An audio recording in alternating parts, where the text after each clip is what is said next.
has been a very long time since I've posted on YouTube because so much has happened and I didn't know how to come back because I know I want to do YouTube long term and I know I want to vlog every single week, if not every single day, and I want to share my life with you guys. But I realized to share my life with you guys, I can't just share the good because then I go months or days or weeks or however long it may be at that time without telling you guys what's up. You know what I'm saying? So the reality of it is since COVID, life has been hard. Life has been so hard. Life was hard before COVID, trust me, but life has been so hard. Because everything got shut down. I didn't have distractions basically, and I think a lot of people have been through this. Let me know if you have. You can send me a personal message on Instagram always. But I just got hit in the face, basically, like very bluntly said, I got punched in the face with the reality of all the healing I needed to do, all the traumas I had experienced in my life, my childhood, my job. It all just kind of came to a standstill and it all got hit in the face at once. And I don't want to share how, well, I don't know yet if I want to share this. I might someday want to share how dark that it got. But let me just explain the timeline. So I started modeling. I got scouted when I was 14 on Facebook by my ex-mother agency. I got scouted at 14 and I never wanted to model. I was always performing for my family. I was always acting. I was always walking around in little pink heels and pink princess dresses since I was like, you know, tiny, and my mom's always been taking photos of me because she's a famous South African artist but also a photographer, so she's been taking photos of me since I was 2, so boatloads of experience behind, in front of a camera, behind a camera, in front of a camera, you get what I'm saying. Oh god, I need to slow down because this story is so long, and so personal, but I definitely want, whoever wants to hear it and whoever could be helped by this story, I want to help with this story. So a lot of things happened. Both my parents are South African. I grew up, you know, speaking only English. It's my first language, it's my native language. South African, British, English, a bit of a mix. That's why South Africans can hear I'm South African, but like non-South Africans think I'm British kind of thing. But I'm South African and Dutch because I grew up in South Africa, then came to Holland, then went to South Africa for quite a while and grew up there again, went to primary school there for a bit. I think it was primary school, was it preschool? No, primary school. Primary school. Got bullied terribly, physically. Then we came to Holland because of that. And South Africa is not safe. I mean, people who don't know South Africa think it's beautiful, which it is, well, think it's beautiful. It is the most beautiful country in the whole world. Jeez, am I talking too fast? I feel like I don't want this video to be way too long. That's why I'm like talking quite fast. But please, like, if you guys comment that I'm talking too fast, I'll try and talk slower in the next videos. But South Africa is very dangerous. It is one of the most beautiful places in the whole world. I definitely agree, but it's very dangerous. So it wasn't just because, you know, I was having a hard time at school. Then we came to Holland because my dad had already had kids here. So we wanted to come here for that reason as well. And school opportunities were better here for me. Excuse my hair. I literally have on no makeup. That's another thing I wanted to say. I've always been nervous about being like on YouTube weekly and daily because I don't really wear makeup. And that's not to say that I don't like girls who wear makeup or I don't like makeup. If I could do makeup well, girl, teach me. I would. Trust me, this is no shade. I'm just not very good at makeup. I like a bit of lip gloss and some eyeliner sometimes and, you know, some concealer if I haven't slept. Because, you know, we all have those days.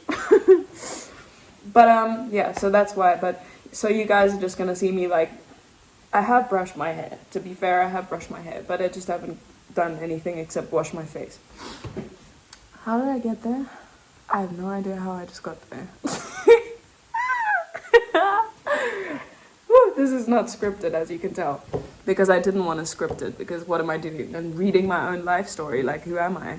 I'm not that important, and second of all, I can tell my story, hello. Okay, sidetracked for the umpteenth time now. Oh, and I just got an email. God, why am I like this? I think I'm just gonna leave this in and not put it with bloopers or edit it out. Where was I?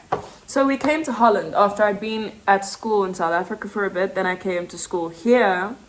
And I've always loved school because I literally love studying so much. Like, if you ask my parents, I used to be so excited to go to school for the learning part of it. I really love to read. I've been reading since I was little. Like, I would finish books and my dad would, like, you know, praise me for reading the book. So, or we would like bake muffins, or when I was really little, you know, or he would give me like €1 or €2 or €5 when I got a bit older. Then I thought I was rich.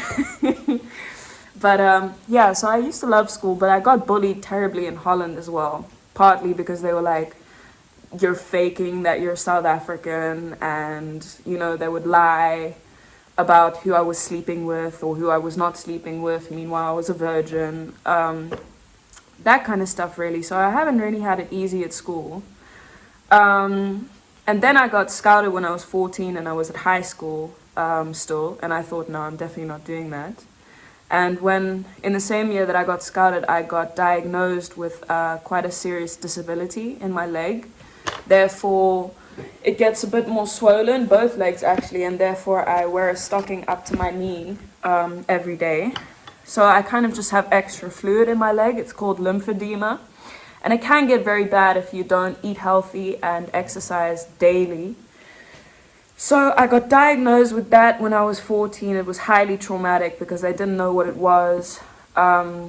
They told me for a while that it could be to do with a tumor somewhere. So for a while I was scared of that. And yeah, we had quite a lot of sleepless nights during that year, from 14 to 15, honestly. And no one knew about it except me and my parents. We didn't really tell anyone.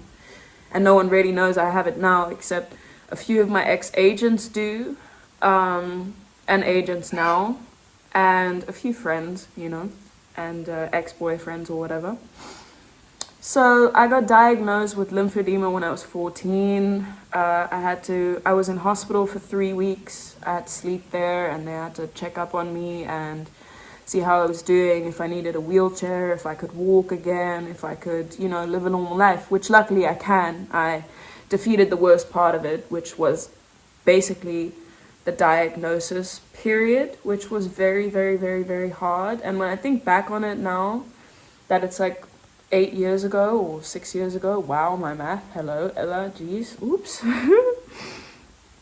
And that I had to go through that when I was like 13, 14, and especially my mom and my dad, obviously, but I'm like their last child of 7, and they're very protective over me, so that was like very, very, very like traumatic for all of us. But yet, then I got scouted in the same year, so it kind of made me think like, oh, so, you know, like I could still like model, like that's an option. So then when I was 15, I decided to go to that agency, that Dutch mother agency that I had, and it was a go. They still wanted me, and I tried, because I've always wanted to sing. I started singing when I was 2 years old, or maybe even earlier if possible, but I really like tried to start singing when I was 2. And since then I've always sung. So that's what I wanted to do. I never thought of modeling. My mom's modeled in the past, but I didn't really ever ask about that or know. I just knew my mom was beautiful and she had beautiful photos, really. Now, obviously, I know her whole story and stuff, and it was very special that I've also done 3 years or 4 years of modeling. Wow, I'm shaking. This is such a story. I hope this isn't boring. We're on 9 minutes, 10 minutes. So then I went to that agency, and it was a go.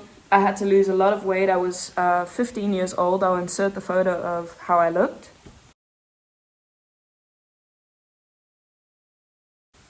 And yeah, this is how I looked, and I had to lose like at least 12 to 15 kilos from there to be in the size 0 fashion industry.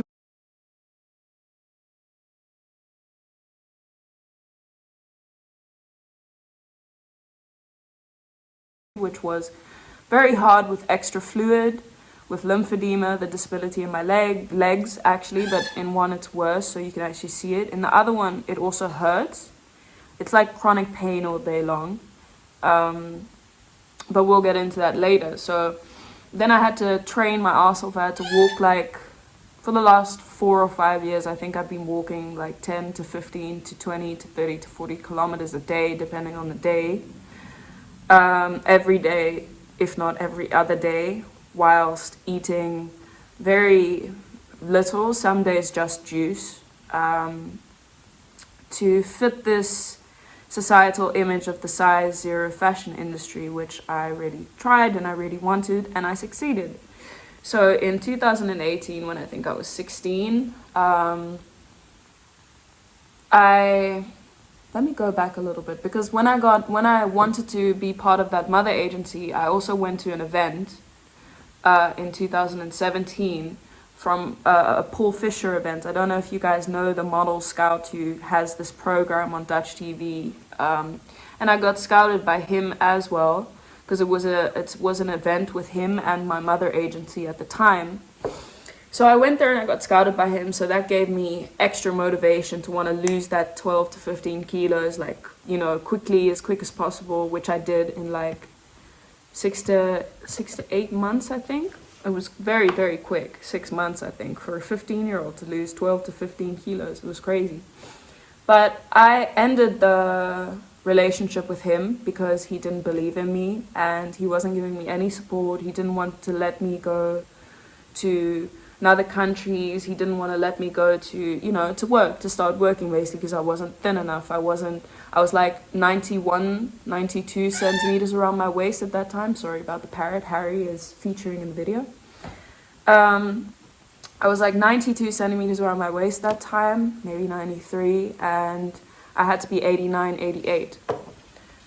So I cut off that relationship because even when I got to those centimeters, I didn't want to work with someone who didn't trust me or believe in me like that. So I didn't want to have that energy around me. Anyways, I was a bit cocky, you know. I was like, oh, if you don't believe in me now, like, you're not gonna get to work with me later, kind of thing. Which was to be fair, it was true. To be fair, it was true. I did Fashion Week in Milan. I did shows in Paris. I did shows during Couture Week in Paris. I've done shows in London Fashion Week, Greece. I've done Athens Fashion Week. What am I forgetting? Yeah. So I've done lots of fashion weeks. In 2018, I think it was, 2018. I'll insert a video or photos right now of that very first trip. I found old Snapchat memories of when I was going for the first time to Italy with my mother agency and an agency called Beyond Models at the time in Milan, who wanted to sign me. They don't exist anymore, but they were like, I love them so much. They have a very, very big place in my heart to this day. The agent there, Andrea, who took me from Beyond to where I was at with my next agency called Industria in Milan as well, who I'm not with now because they only do size 0. So yeah, that was an amazing experience. I lost all the weight. I was 88 centimeters. I was as thin as a rake at that time. Don't know if I've got videos referencing that either. But I was still doing great then. Like, I was doing it after, the period of losing the 12 to 15 kilos, I was healthy, obviously, because I live in a household with, you know, 2 parents who care the most about me in the whole world. But I had days that were not healthy at all, like, not at all, just juice days and stuff like that. But I really, when I set my mind to a goal, I will achieve it no matter what, kind of thing. So then when I got to Italy, it was really healthy. I was walking a lot. My dad came with me for a few weeks, and he prepared me salads every lunchtime, and I had fruit in the morning, and I had some nuts here and there, and in the evening we would go out and have another salad. So I was doing well, but when I worked a lot. You can see on my Instagram when you scroll down that I've done like a lot of work in Italy. Excuse me, that wasn't a burp. It was like a hiccup, but like a faux hiccup. It didn't actually happen. Moving on. So I was in Italy for a long time. It was like one of the best times of my life. I love Italy so much. I think I was there for like 5 months, and then I went home for a few weeks, and then I went back again for like 3 months. So that was amazing. But then obviously as I started, I think I turned like 16, 17, somewhere around there. I started traveling to London by myself. I started traveling to Italy by myself. I started traveling to Paris by myself. My dad would come for like 2 days here, 3 days here, a week here, but I was away for months. And my mom was basically my buffer. My mom and my dad, but my mom was the biggest financial buffer, because they tell you in the modeling industry, or people subjectively from the outside have this perception of the modeling industry that you're so rich, that you're so wealthy, but at the beginning when you start, you like dig yourself a grave, saying it very impolitely. You have to, the flights go off what you earn, the model houses go off what you earn, and they're expensive as hotels sometimes, and less clean, I might add, and no privacy, I might add, but whatever. So that goes off your money, and you have to pay for your own food everywhere. You have to pay for all your transport, so taking all the metros, buses, which are very expensive in some countries. You have to buy all the perfect casting clothes, and you have to buy they want you to wear like really nice casting clothes. It can't just be cheap clothes. You have to invest in so much, like in vitamins that cost a fortune. Everything has to be perfect. Everything has to be that lifestyle before you can even afford that lifestyle, really. But my mom makes a lot of money, or made a lot of money on an art market before COVID, selling her art. So she had that buffer prepared, so she helped me a lot, and she invested in what I will definitely pay her back with. But sorry, I'm checking if the car's coming home because my parents have just gone to the supermarket. So she invested a lot, and dad invested a lot of time and money in me that I will certainly pay back, and I want to. It's not that I have to, don't worry, I don't have to, but it's just something I want to invest in the future. So that's another part of the modeling industry you must really not be disillusioned by. If you want to model, or if you're like thinking that models have it easy, it's not even close. I used to walk around so much in all of these different countries, desperately trying to be the right weight, and desperately trying to keep my leg down and less swollen. I used to walk kilometer after kilometer. My feet would be bleeding, my ankles would be like cut open, my heels would be like bruised up, and obviously you're not even allowed to have bruises, so then they would get cross with you if you have cuts somewhere or bruises, and there's just so much that goes into it. I'll definitely make another video if you guys want to hear more. I don't want to slander the industry either, because I had so much fun, trust me, I also had so much fun. But for me personally, I just don't want to support an industry that takes away people's self-worth by telling them they have to change themselves, by telling them you're not good enough if you have cellulite, you're not good enough if you don't have just these stick legs as thin as pencils. And obviously if that's your figure, then gosh, you're beautiful. Like, you're beautiful in any body that you have, and you know, that you create and that you look after and that looks after you. That's most important. But the thing is with agencies, if you go to them or if you get signed, they tell you to lose weight. They tell you you're not the right measurements. You're not the right measurements. And sometimes when they're really like, I won't say nasty, I'm trying to look for words to say this very politely kind of thing. They'll tell you to lose weight sometimes, very bluntly. Which is okay, if that's your goal, then that's okay. But it's not my goal anymore, because I don't want to set the example of saying that that's how you should be, that that's who you should be.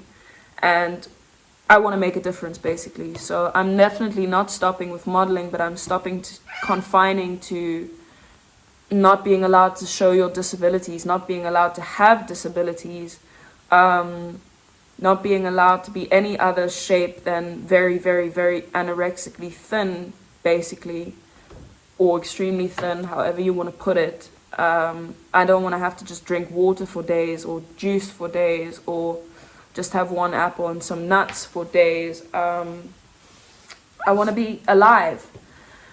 when I got to like 2019, and this is where it gets interesting, I was still working very hard. I was still going to Paris. I was still, confining to measurements and working incredibly hard.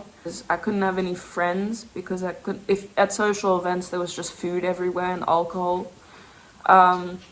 So the temptation was too high, and then it would just get way too difficult. So I never went out. My social life died. My friendships died. My self-image died some days. Some days, obviously, because I'm a Leo. If you're a Leo, comment down below. I'm a bit cocky, even though I'm struggling. I'll always, have that self-confidence. But it took away that inner self-confidence, as well as other things that happened in the past. So I started binging, not purging. I never had bulimia or suffered from that, luckily, because I enjoy food too much to waste money or hurt my body like that, especially on the inside.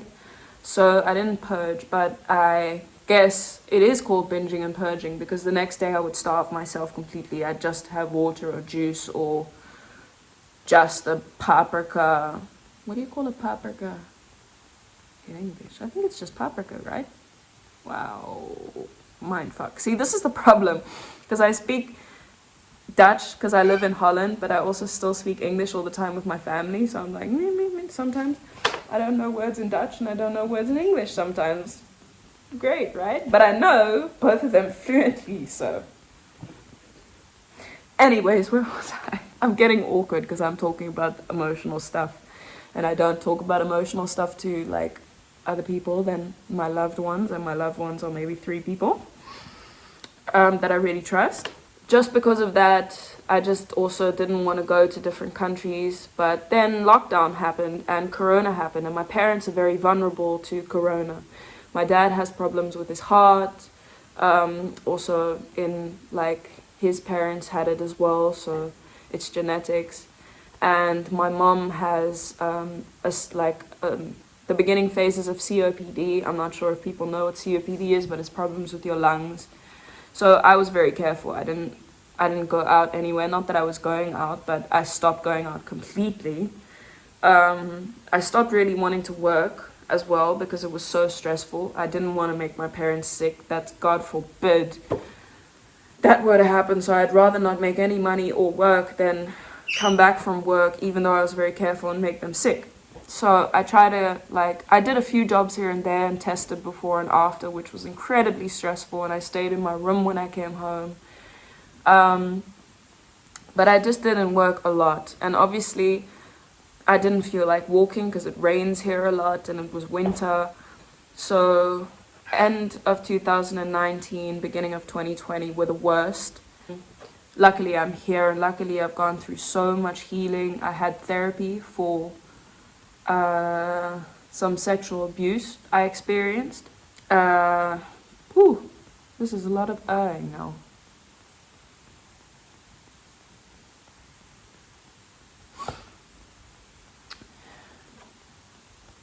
The reason I needed therapy at the beginning of lockdown, when I decided to go on this journey of healing internally and physically, because I was just broken physically. I was very thin, even though I don't think I was very thin. I've had outside, people tell me and confirm how I was feeling and what I wasn't eating and how I was behaving, basically very dysfunctionally. I became very rude to my parents as well, which I never am. I love them more than anything in the whole world. But the reason why I needed therapy was because I got raped in high school. Well, not in high school, but by someone at my high school who was older than me. And I pressed charges a year afterwards, but obviously because I didn't have the proof and I was too scared to press charges directly, they couldn't do anything. They did go to his house and stuff, but they just couldn't prove anything, so that's why I didn't go anywhere. But I did have the guts to press charges, which was something that I look back at now, which I'm very, very, very proud of, because that was very traumatic. And after I pressed charges, which was just before I left for Milan is when I pressed charges, is when I just put it away. I completely hid it. I never spoke about it to my parents. I never spoke about it to anyone that I knew. I basically forced myself to forget that it happened. And then when isolation came around because of Corona, all of these unhealed traumas came up and I really had to deal with them. And it hasn't been easy. I'll insert a photo of what I looked like during the process. And there was also, like, I had to restore my health, my energy. I was so fatigued because I used to eat so little and so grumpy. And my perception on training and working out was only to lose weight in the past. Only to lose weight, only to be toned, only to be thinner, only to look better for the Polaroids, etc., etc., etc. Never to be fit and to be happy and to get joy out of it. Or at least it hadn't been like that during modeling for me for a long time, for about 2 years. So I had to I had to basically say hello to food again, like mentally, and not hate myself for just having a normal meal. I'm vegetarian, so it's not like I eat really, really unhealthy at home. We don't have junk food in the house. Unless it's a birthday, of course, or a celebration, then of course we can enjoy stuff. But yeah, so I had to heal in a lot of fronts. I had to heal from some sibling trauma because I don't really have the best relationships with some of my brothers and sisters, or really, I don't really have a close relationship with any of them. But I had to really kind of let go of feeling abandoned by some of them. So I dealt with that as well. Gosh, you guys are getting the tea. The tea is hot. And now I'm at a point where I can talk about things. I can talk about my body. People can say rude things about my body. And I'm like, well, I've heard it all before in the industry and around me. So, go for it. Well, don't go for it. Don't be mean to people. Be kind, and others shall be kind to you. You attract what you put out. But you get what I'm saying. Like, I'm getting there. I'm not saying I'm healed completely. I finished therapy. I finished EMDR therapy. I finished, now I'm doing like my own healing. So I journal every day. I meditate every morning. I've bought quite a lot of crystals during this year. So I'm fascinated by crystals and they've really helped me, I feel like. Journaling has changed my life because only through writing poems at the beginning of 2020 and journaling after everything that happened, because I felt completely alone, like I couldn't talk to anyone, even though I had so many people around me that wanted to talk to me and loved me as a model or as a person or whatever. But I just felt like I was completely alone, like no one understood what I was going through, like the diagnosis of my leg no one knew about, the fact that I got raped no one knew about, the fact that the modeling industry is more so toxic in some areas than positive. So there was a lot of things that I realized, and through journaling every single day, even when I was going through like the most darkest space that I went through, I journaled about it. I just wrote down exactly how I felt, even though it was terrifying and no one will ever read it. I don't even want to read it back. But the fact that I wrote it down and read it made me feel like I was talking to someone, talking to the universe, at least getting it out on paper and out of me, the tension released. When you journal every day, even if it's about silly things, it releases. Like, even if you write about a small fight that you have with your friend, your boyfriend, your girlfriend, your parents, anyone, it really helps to reflect by writing it down, and then you may even realize that you over-exaggerated, or the situation is much smaller than you thought. But yeah, so journaling is one of the biggest tips I could give you to really find yourself and really awaken out of a situation that makes you unhappy, and you'll see what things exactly in your past have made you unhappy. And it'll really explain a lot to you. I hope that I can help someone by saying that even if you don't want to talk to people yet, even though it's great to talk to the person you're in a relationship with, if you hopefully trust them enough, or your parent or a sister if you're close with a sister, or whoever you may be close with, that's also a great healing experience. I have done that a lot now with my parents. Honest communication about exactly how I'm feeling and how they're feeling, because they were heartbroken when I said I stopped modeling. I wanted to stop, but I wanted to stop with the size 0 industry, and now they understand all the things around it, all the things that happened in 2019 and then in 2020. And they've seen the growth in me. They've seen the growth in me, I do believe.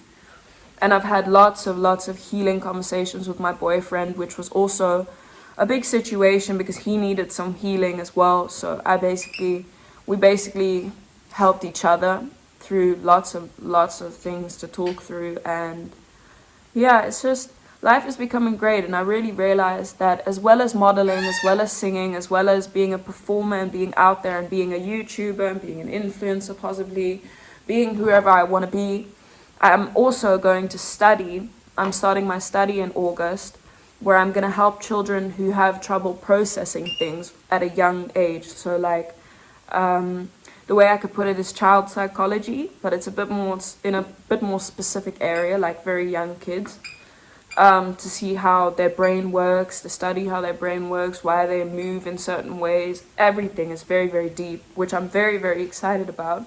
And I love kids, so just spending time with kids for me will be very meditative. So that's something I'm working on. I'm definitely going to be vlogging. Why am I saying the whole time? I'm so sorry. Tell me in the comments below how many times I've said in this video. Just let me know. Unless I've edited them out, and then I'm exposing myself right now because it's been a lot of times. So I'm going to be vlogging everything for you guys. I'm going to be modeling. I think Harry realizes I'm going to be closing off this vlog very soon and she wants to put her 2 cents in. Hi, Harry. Do you want to say hello? Hey, darling. Okay, I just have to close this vlog out. Are you going to scream the whole time? What a video, guys. What a video. So if you guys want videos on me cooking, on me talking about my relationship, on me talking about my parents, my family, my life, anything really, psychology even, mental health, disabilities, anything, please let me know in the comments below or DM me. Share this video if you're interested in my life. And yeah, thank you so much for 1 second.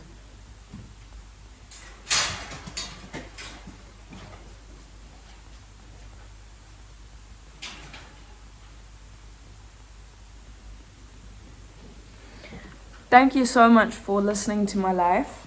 I completely realized that I told you guys I'm South African, Dutch.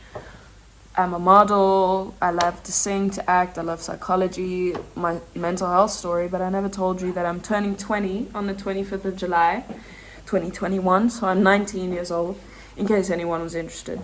Yeah, so lots of things coming in the future, guys. I'm wondering now if I forgot something, but I'm sure you guys will have questions or not, and I'm sure I'll tell you guys even if you don't want to know. Okay, I love you guys so much. Please don't forget to share this if you're interested, and if you care about, you know, kind of shining a bit of a light on the modeling industry, on mental health, on being more real, like, comment, and subscribe as well. And I'll see you in the next one very soon. Mwah!